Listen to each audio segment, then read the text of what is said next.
for the government work because we do care about crystal structures. So, we have lots of examples of this. I should say, now that I've diverged into windbaggery, I think this is the most fundamental thing about chaos. Because you would like to be able to do the following thing. You want to go to Riedo Lab, and somebody gives you a sample. And what they do in Riedo Lab is they test the quality of the sample by dragging oscillating particles. So there is a tip that oscillates. So this is like, this particle here, but it does parabolic motion, etc. So but we have done modeling of that. It's possible. And now, as you'll see when we finish this lecture, we will find out that if this sample is clean, the transport coefficient, this thing, is not a smooth function of beta. It's a no-place differentiable function of beta. And the transport coefficient, which is a quadratic thing, it turns out there's also kurtosis. There is a quartic term that doesn't vanish. Now, if you had Gaussian process, by definition, that's how you define kurtosis. It's the difference between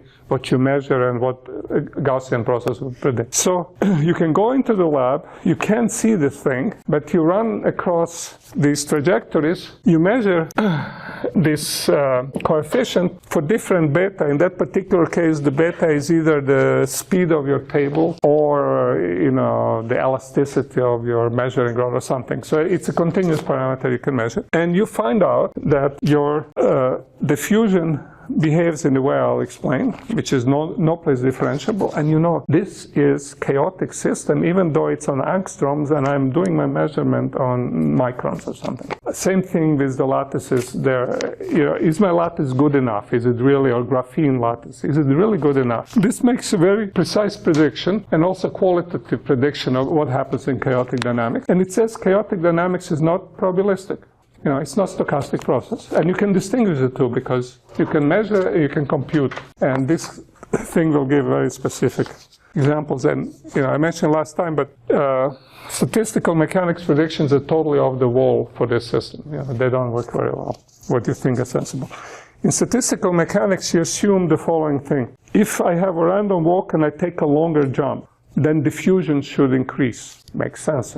Jumping, so, x squared should grow. So the diffusion constant should monotonically increase with your jump. In deterministic dynamics, what happens is you increase your jump length a little bit, and diffusion drops. Now, how does that happen?